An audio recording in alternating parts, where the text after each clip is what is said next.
मुरली अमृत की धारा है धारा, जो देती दुखों से किनारा। मुरली अमृत की धारा है धारा, जो देती दुखों से किनारा। भूले जीवन में हो जाए शिव बाबा मुरली में समझाए, भूले जीवन में हो। ओम शांति। आज है 20 सितंबर 2021 की साकार मुरली। बाबा के महावाक्य। मीठे बच्चे, बाप आए हैं तुम्हें ऐसे श्रेष्ठ कर्म सिखलाने, जिससे तुम 21 जन्म की बादशाही का बरसा ले सको, अटल अखंड राज्य के मालिक बन सको। प्रश्न: गृहस्थियों और सन्यासियों के किस एक सिद्धांत में बहुत बड़ा अंतर है? उत्तर: गृहस्थियों का सिद्धांत है कि भगवान जरूर किसी न किसी रूप में आएगा, और सन्यासियों का सिद्धांत है कि ब्रह्मा को याद करते करते ब्रह्म में लीन हो जाएंगे। अब बाप समझाते हैं, ब्रह्मा में कोई लीन नहीं होता, आत्मा अमर है, वह लीन कैसे होगी? भगवान यदि आएगा तो ज़रूर टीचर बनकर शिक्षा देगा, प्रेरणा से तो ज्ञान नहीं देगा ना। गीत। तुम्हें पाके हमने।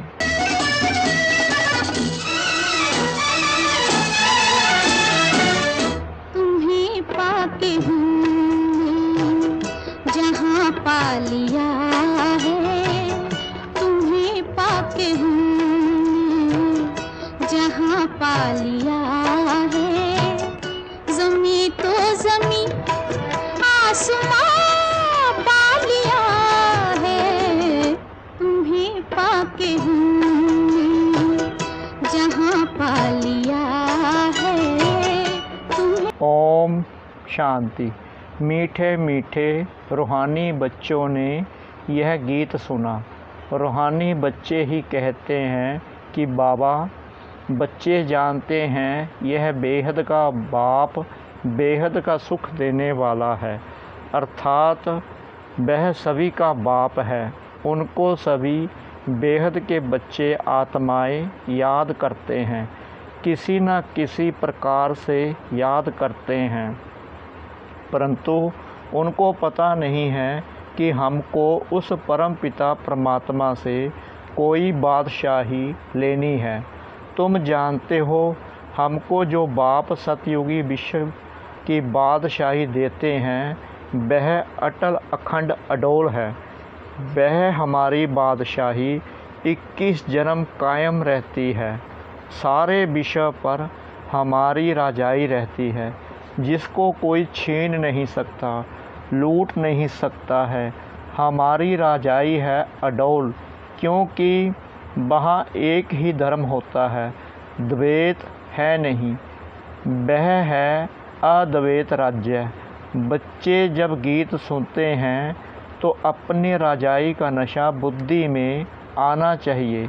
ऐसे ऐसे गीत घर में रहने चाहिए, जिससे बाप और बरसे की झट याद आती है।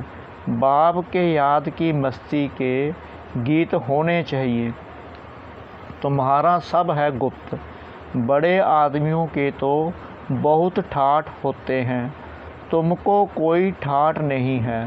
तुम देखते हो, जिसमें बाबा ने प्रवेश किया है, उसमें भी कोई ठाठ की बात नहीं है।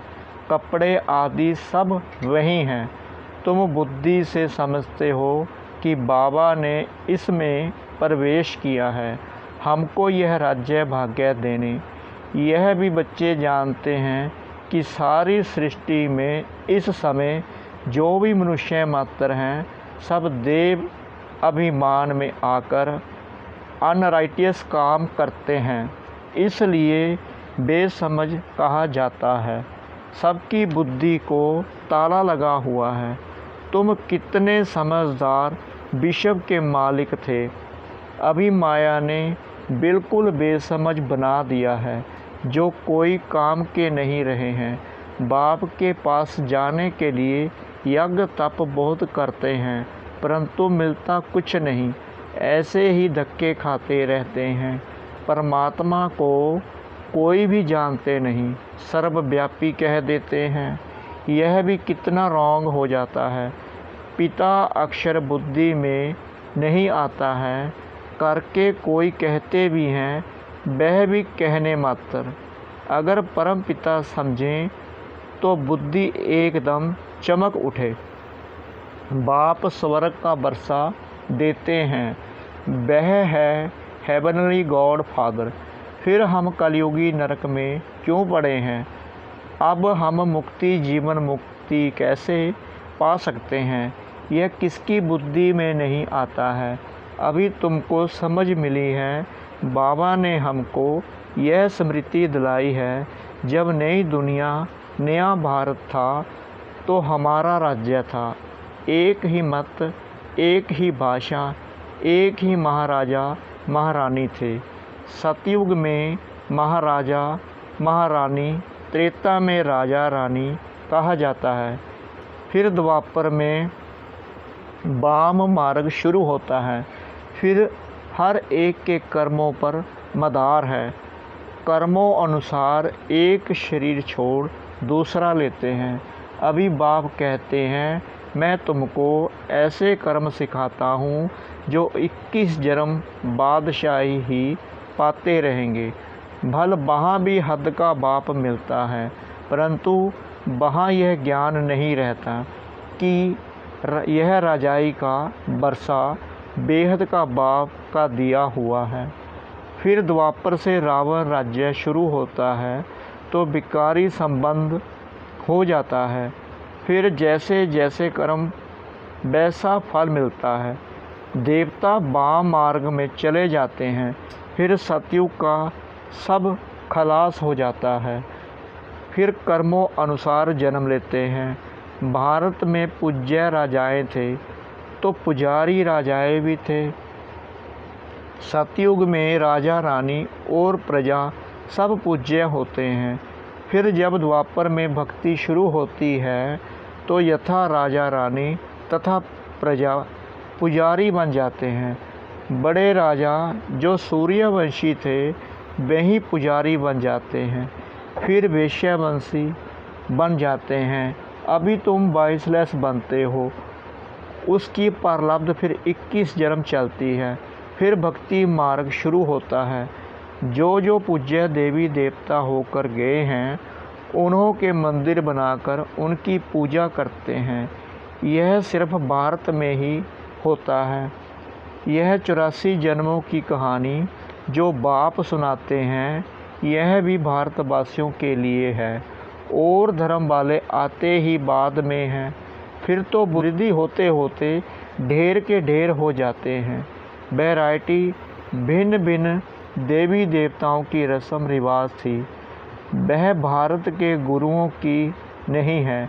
आधा कल्प बाद रावण राज्य शुरू होने से सारी रस्म रिवाज ही बदल जाती है।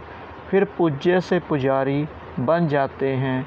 पूजा भी पहले अभय विचारी एक शिव की करते हैं, उनके मंदिर बनाते हैं।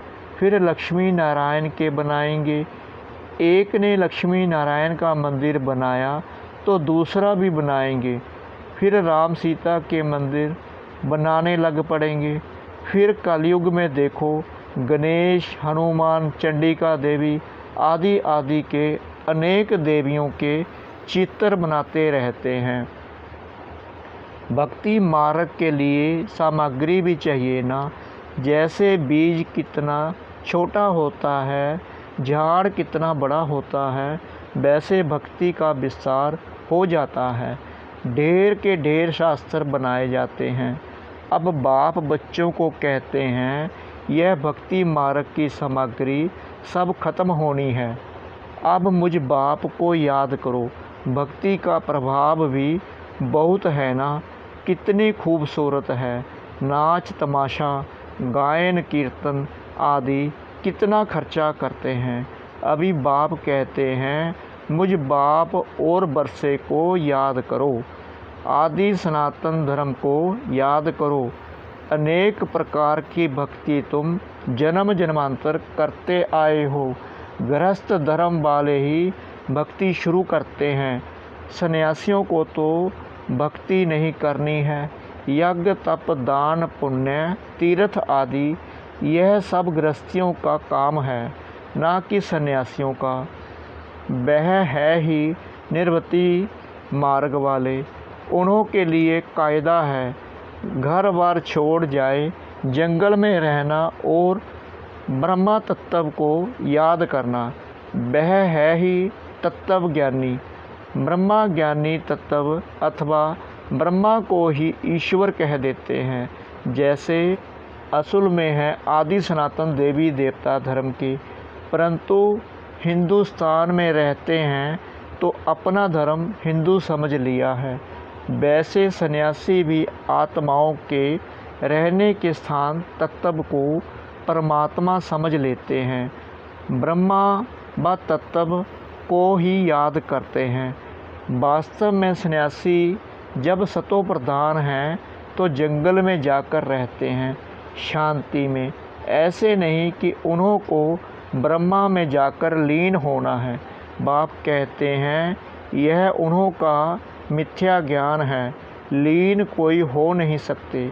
आत्मा तो अविनाशी है ना, वह कैसे लीन हो सकती है। भक्ति मार्ग में कितना माथा कूटते रहते हैं, फिर कहते भगवान कोई ना कोई रूप में कभी आकर मिलेगा। अब कौन राइट, वह कहते ब्रह्मा से योग लगाकर ब्रह्मा में लीन हो जाएंगे। गृहस्थ वाले कहते कि भगवान किस न किस रूप में आएगा, पतितों को पावन बनाएगा। ऐसे नहीं कि ऊपर से प्रेरणा द्वारा ही सिखलाएंगे। टीचर घर बैठे प्रेरणा करेगा क्या? प्रेरणा अक्षर है नहीं, प्रेरणा से कोई काम नहीं होता। भल शंकर की प्रेरणा से विनाश कहा जाता है, परंतु है यह ड्रामा की नूंद। उन्हों को यह मुसल आदि बनाने ही हैं, प्रेरणा की बात ही नहीं है। मनुष्य तो कह देते हैं कि भगवान की प्रेरणा से सब होता है, या कहते हैं कि शंकर की आँख खोलने से प्रलय हो गई। यह सब कहानियाँ हैं, अर्थ कुछ भी नहीं समझते हैं। किसके भी मंदिर में जाएंगे तो कहेंगे अच्युतम केशवम, अर्थ कुछ नहीं समझते। कोई भी अपने बड़ों की महिमा नहीं जानते हैं। धर्म संस्थापक को गुरु कह देते हैं, वास्तव में उनको गुरु कहना रोंग है। क्राइस्ट कोई गुरु थोड़ी है, वो तो सिर्फ धर्म स्थापन करते हैं। गुरु उनको कहा जाता है जो सदगति करे, वह तो धर्म स्थापन करने आते हैं, उनके पिछाड़ी उनकी वंशावली आती है। सदगति तो किसकी करते ही नहीं, तो उनको गुरु कैसे कहेंगे। गुरु तो एक ही है जिसको सर्व का सदगति दाता कहा जाता है। भगवान बाप भी आकर सर्व की सदगति करते हैं, मुक्ति जीवन मुक्ति देते हैं। उनकी याद कभी किससे छूट नहीं सकती। मनुष्य है भगवान, हे ईश्वर कह एक बाप को ही याद करते हैं, क्योंकि वह है सर्व का सदगति दाता। बाप समझाते हैं, यह सारी रचना है, रचयिता बाप मैं ही हूँ, सबको सुख देने वाला, वर्षा देने वाला। एक ही बाप ठहरा, भाई भाई को वर्षा दे नहीं सकते। वर्षा हमेशा बाप से मिलता है।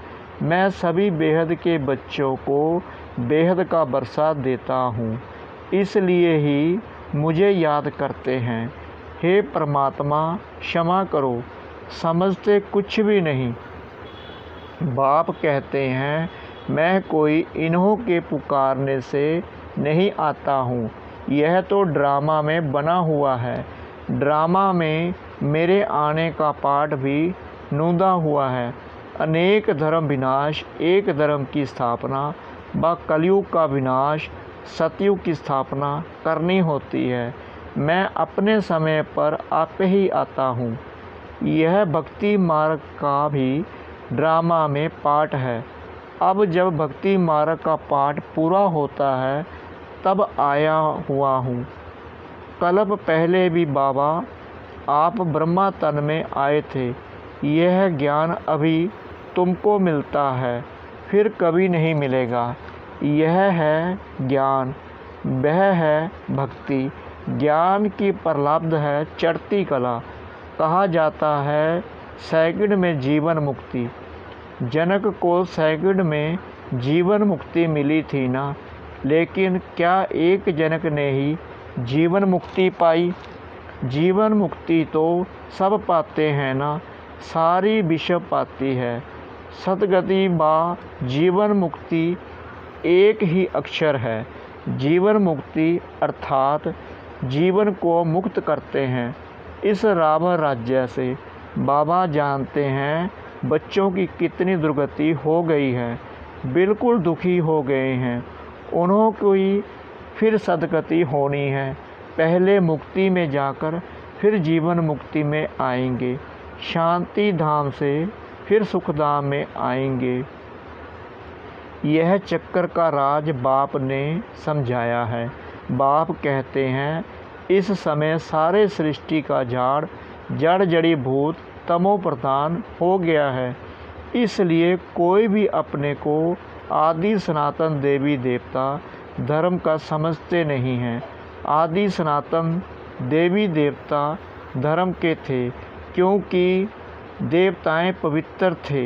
हम अपवित्र पतित अपने को देवता कैसे कहलाएं? इसलिए कहा जाता है इन विकारों को छोड़ते जाओ। यह विकार आदि आधा कल्प से रहे हैं। अब एक जन्म में इनको छोड़ना, इसमें मेहनत लगती है। मेहनत बिगड़ थोड़े विश्व का मालिक बनेंगे, बाप को याद करेंगे, तब ही तुम अपने को राजाई का तिलक देंगे, अर्थात राजाई के अधिकारी बनेंगे। जितना अच्छी रीति याद करेंगे, श्रीमत पर चलेंगे, तो तुम राजाओं का राजा बनेंगे। पढ़ाने वाला टीचर तो आया है पढ़ाने। यह पाठशाला है ही मनुष्य से देवता बनने की, नर से नारायण बनने की। कथा सुनाते हैं। यह कथा कितनी नामी ग्रामी है। इनको अमर कथा, सत्यनारायण की कथा, तीजरी की कथा भी कहते हैं। देखो गीत कितना अच्छा है। बाबा हमको विश्व का मालिक बनाते हैं। जो मालिक बना कोई लूट ना सके। कोई अर्थ कवेक आदि नहीं होगी, वहाँ विघ्न की कोई बात ही नहीं। ऐसा अटल अखंड पवित्रता सुख शांति का राज्य तुम अभी पा रहे हो। कल्प पहले माफिक हर 5000 वर्ष बाद भारत स्वर्ग बनता है। तुम जानते हो हम सो देवता थे, फिर 84 जन्म लेते लेते आकर यह बनते हैं, फिर हम सो देवता बनेंगे। इसको कहा जाता है सब दर्शन चक्रधारी। अच्छा, मीठे मीठे सिकला दे बच्चों प्रति माता पिता बाप दादा का याद प्यार और गुड मॉर्निंग। रूहानी बाप की रूहानी बच्चों को नमस्ते। हम रूहानी बच्चों की रूहानी बाप दादा को श्रद्धा भरी प्रेम भरी नमस्ते। शुक्रिया बाबा, शुक्रिया बाबा, शुक्रिया बाबा इस मीठी मुरली के लिए। धारणा के लिए मुख्य सार। नंबर 1, अपने आप को राजाई का तिलक देने के लिए याद की मेहनत करनी है। सब विकारों को छोड़ देना है। नंबर 2, ब्रह्मा बाप समान साधारण और गुप्त रहना है। बाहर का ठाठ आदि नहीं करना है। अपने भविष्य रजाई के नशे में रहना है। वरदान: नॉलेजफुल, पावरफुल और लवफुल स्वरूप द्वारा हर कर्म में सिद्धि प्राप्त करने वाले सिद्धि स्वरूप भव। जब वाणी द्वारा सर्विस करते हो तो मनसा पावरफुल हो। मनसा द्वारा दूसरों की मनसा को चेंज करो, अर्थात मनसा द्वारा मनसा को कंट्रोल करो। और वाणी द्वारा लाइट माइट देकर नॉलेजफुल बनाओ। और कर्मणा अर्थात संपर्क व अपनी रमणीक एक्टिविटी से उन्हें असली फैमिली का अनुभव कराओ। ऐसे जब तीनों स्वरूप में रहकर हर कर्म करेंगे तो सिद्धि स्वरूप सबते बन जाएंगे। स्लोगन: अपने पास शुद्ध संकल्पों की शक्ति जमा करो तो यह शक्ति सेफ्टी का साधन बन जाएगी। अपने पास शुद्ध संकल्पों की शक्ति जमा करो तो यह शक्ति सेफ्टी का साधन बन जाएगी। ओम शांति।